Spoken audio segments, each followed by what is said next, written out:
Mansukh Hiren case में एक नया सीसीटीवी वीडियो आया है। ये सीसीटीवी 17 फरवरी का है, जब मनसुख हिरेन डीसीपी जोन 1 के ऑफिस के पास टैक्सी से उतरा है। वो मर्सिडीज कार में बैठता है, जिसमें वजह पहले से ही बैठा है। मनसुख ने शुरुआत में जब क्राइम ब्रांच को अपना स्टेटमेंट दिया था, तो उसका यह कहना था कि उसकी स्कॉर्पियो कार 17 फरवरी की रात को विक्रोली हाईवे पर खराब हो गई थी, इसीलिए उसने कार को वहीं पर छोड़ दिया और टैक्सी लेकर आगे आ गया। अब ये सीसीटीवी उस रात की आगे की कहानी बयां कर रहा है। मनसुख हिरेन वहां से टैक्सी लेकर सीएसटी इलाके में आता है। वो टैक्सी को डीसीपी जोन 1 ऑफिस के पास छोड़ कर देता है। टैक्सी आगे निकल जाती है, जबकि मनसुख हिरेन उसके बाद सिग्नल पर रुकी कार की तरफ बढ़ता है। ध्यान से देखिए, ये वीडियो हूबहू वैसा है जैसा मैं आपको इस वक्त बता रही हूं। मनसुख कैसे कार की तरफ आगे बढ़ रहा है और उस कार में जाकर वो बैठ जाता है। जो कार इस वक्त आप देख रहे हैं, ये तस्वीर मनसुख हिरेन की है। बीच सड़क पर ट्रैफिक चल रहा है, लेकिन एक गाड़ी रुकती है और मनसुख इस गाड़ी में बैठ जाता है, जिसमें सचिन वजह पहले से बैठा हुआ था। यह बहुत बड़ा सबूत है। यह सीसीटीवी फुटेज जो निकल कर आया है, इसमें ये तार जुड़ रहे हैं एक दूसरे से। एक बार फिर से देखिए इस वीडियो को और समझिए कि वीडियो में मनसुख डीसीपी ऑफिस के पास उतरता दिखा है। वो टैक्सी में ही दिखा, लेकिन टैक्सी से वो उतरा है। उसके बाद वो एक गाड़ी में बैठा है, मर्सिडीज है ये गाड़ी। इसमें वजह पहले से बैठा हुआ था। मनसुख वजह के पास बैठता है। पहली बात तो यह दावा पूरी तरह से खारिज हो गया, जिसमें सचिन वजह अपने स्टेटमेंट में लगातार यह कह रहा था कि वो मनसुख हिरेन को जानता ही नहीं है। तो फिर यह तस्वीर, यह सीसीटीवी फुटेज पुख्ता सबूत के तौर पर एक तरह से अब एनआईए के पास है। और एटीएस ने जो अपनी रिपोर्ट सौंपी है, एटीएस ने उस रिपोर्ट में लगातार यह दावा किया है कि मनसुख हिरेन की हत्या के वक्त सचिन वजह वहीं पर था।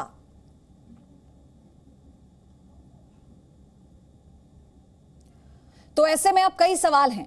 सवाल यह है कि क्या एक के बाद एक मिली कारों से वजह का राज खुलेगा? हम आपको 3 तस्वीरें दिखाते हैं। पहले आप ये देखिए, कहां जा रहे थे वजह और मनसुख। ये सवाल यहां पर बहुत लाजमी है, क्योंकि जब मनसुख टैक्सी से उतरकर वजह की कार में बैठता है तो कहां गए, तो अपनी कार में क्यों बुलाया वजह ने मनसुख को? सवाल यह है। और इस बात से यह साफ हो जाता है कि पहले से सचिन वजह और मनसुख एक दूसरे को जानते थे। क्या 17 फरवरी को वजह का प्लान फेल हो गया था? जिस प्लानिंग में वजह लगा हुआ था, क्या वो प्लान फेल हो गया था? ये भी ऐसे में सवाल है, क्योंकि कैसे कई दिन लग गए इस प्लानिंग को अंजाम देने में, और फिर एक के बाद एक परत दर परत उठती रही।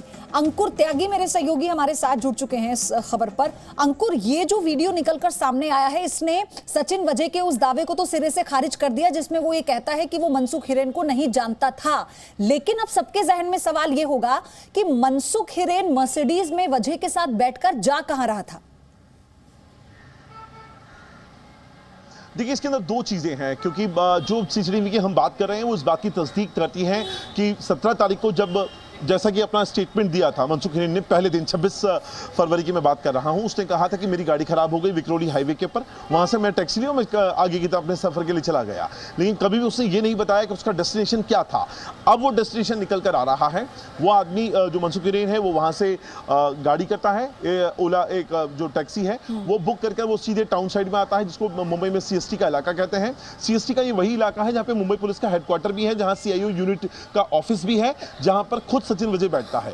उससे कुछ ही दूरी के बाद एक जगह है जो जिसको कहते हैं डीसीपी जोन 1 का ऑफिस। उसके ठीक सामने वाले सिग्नल पर एक लग्जरी कार खड़ी होती है, जिसके अंदर सचिन वजह अंदर बैठा हुआ होता है। मनसुख उस जो विक्रोली हाईवे से जो कार बुक कर आया था, वो यहाँ कार छोड़ता है, पैसे देता है, वो कार वाला टैक्सी वाला आगे निकल जाता है, और यहाँ से मनसुख वॉक कर जाता है उस सिग्नल के पास जहां पर वो लग्जरी कार खड़ी है, जिसके अंदर सचिन वजह बैठा हुआ था। और वो उस कार में फ्रंट से जो सीट होती है वहां बैठकर ये गाड़ी आगे निकल जाती है। तो ये पूरा सीक्वेंस है, और ये सीक्वेंस इसलिए जरूरी है क्योंकि एटीएस जो महाराष्ट्र एटीएस को अपना जो बयान दिया था, या मुंबई क्राइम ब्रांच के जो आला अधिकारी हैं उनके सामने जब भी सचिन वजह से पूछा गया कि क्या वो मनसुख को पहले जानता था, तो उसने हमेशा मना किया था। उसने कभी इस बात एक्सेप्ट नहीं करी कि मनसुख हिरेन को वो पहले से जानता था। ये बात हम आपसे कर रहे हैं मार्च के महीने के शुरुआती दौर में, जब वो इस पूरी जांच चल रही थी। लेकिन ये जो बात हो रही है, जो सीसीटीवी है, वो 17 फरवरी को निकलकर सामने आया है। और एक चीज और मैं आपको पेयोदी दिखाना चाहूंगा, मैं जी। जहां खड़ा हूं, ये टिप्सी बार एंड रेस्टोरेंट है। ये कहानी है 4 मार्च की। 4 मार्च को मनसुख हिरेन की हत्या होती है, वो भी कल्याण के पास, ठाणे और कल्याण के बीच के इलाके में। और जो महाराष्ट्र एटीएस को अपना बयान दिया था सचिन वजे ने, वो लगातार कहता रहा कि मैं उस दिन मुंबई में था, मुंबई के इसी डोंगरी इलाके में इस टिप्सी बार पर मैं रात को आया था रेड करने के लिए, और मैं यहाँ रेड के अंदर शामिल था। बिल्कुल सही बात करें सचिन वजे, रात के 11:30 बजे वो जरूर यहां पर थे। ये रेड 2 बजे तक चलती है इस बार के अंदर, लेकिन इसके अंदर 2 बातें हैं वो जो छिपा गए, जो बताई नहीं गई है। पहली बात, इस जो रेड चली है 11:30 बजे से 2 बजे के बीच तक, इस रेड के अंदर कोई भी इलीगल एक्टिविटी इस बार के अंदर होती हुई नहीं पाई गई। पहला, ना तो कोरोना से रिलेटेड और ना ही जो गाइडलाइंस बार डांस बार या बार को लेकर इशू की गई हैं सुप्रीम कोर्ट के द्वारा, दोनों कंडीशन में कोई इरेगुलरिटी नहीं, कोई अरेस्ट नहीं। दूसरा, जो इससे पहले की कहानी है, 8:30 बजे मनसुख हिरेन को एक इंस्पेक्टर गावड़े के नाम से फोन आता है कांदीवली ब्रांच से, उसको बुलाया जाता है। ये बात बताकर मनसुख हिरेन अपने घर से निकल जाता है। 9 बजे उसको अगवा किया जाता है। एटीएस महाराष्ट्र के जो अपने डॉक्यूमेंट्स, दस्तावेज हैंडओवर किए हैं एनआईए को, अगर मैं उनको आपको रेफर करता हुआ बताऊं तो उन्होंने साफ तौर पे कहा गया है कि मनसुख हिरेन को यहां पर बुलाया गया था फोन कर इंस्पेक्टर गावड़े बनकर, और एटीएस को शक है कि ये जो फोन किया गया था ये सचिन वजे ने किया था। एटीएस महाराष्ट्र को इस बात का भी शक है कि वो जब जिस वक्त रात के 9 बजे गाड़ी के अंदर अगवा कर उसके को मर्डर किया गया, उस वक्त सचिन वजे वहीं पर मौजूद था। और ये काम निपटाने के बाद सचिन वजे अपनी लग्जरी गाड़ी लेता है, सीधे निकल जाता है मुलुंड टोल नाका करते हुए मुंबई, और आता है इस जगह पर जहां पे मैं खड़ा हुआ हूं, ये टिप्सी बार पर। यहां टिप्सी बार पर रात को 11:30 बजे रेड होती है, 2 बजे तक चलती है। रेड के अंदर कुछ भी नहीं मिलता है, लेकिन ये पूरी थ्योरी एस्टेब्लिश कैसे हो, इस पूरी थ्योरी को एस्टेब्लिश करने के लिए ही निकल कर सामने आ रही रेड, हैं। फिर उस होटल ट्राइडेंट में बुकिंग हो 100 दिनों की, या फिर टिप्सी बार की जो आप बात कर रहे हैं इसमें रेड का मामला हो, आप देखिए ना कि कैसे परत दर परत खुल रही है, और जो सारी तस्वीर है वो धीरे धीरे साफ होती जा रही है। और सबसे बड़ा जो संदेह था, जिस बात को लेकर सचिन वजे कह रहा था कि वो मनसुख हिरेन को जानता ही नहीं है, पहली बात तो इस वीडियो से स्पष्ट हो गई। तो कैसे पूरा खेल रचा गया, कैसे मिसलीड करने की कोशिश की गई। अंकुर, मैं आ रही हूं आपके पास, लेकिन कई ऐसे सवाल है जो इस वक्त सबके जहन में हैं। सवाल यह है कि क्या एक के बाद एक मिल रही कारों से वजह का राज खुल पाएगा। सवाल यह कि हम आपको 3 तस्वीरों के जरिए समझाने की कोशिश कर रहे हैं। इस केस से जुड़ी एक के बाद एक कर कई लग्जरी गाड़ियां बरामद हुई। इन 3 तस्वीरों को देखिए और इन 3 लग्जरी गाड़ियों को देखिए। सचिन वजे इन गाड़ियों का इस्तेमाल करता था अलग अलग, तो क्या अपनी इन गाड़ियों का इस्तेमाल इसने इस पूरी प्लानिंग में भी किया था, यह भी सवाल है, क्योंकि स्कॉर्पियो का मिलना, वॉल्वो का मिलना, मर्सिडीज का जिक्र अब आया है, तस्वीरों में लगातार देखा जा रहा है। तो फिर क्या इन गाड़ियों से पूरी गुत्थी सुलझ पाएगी।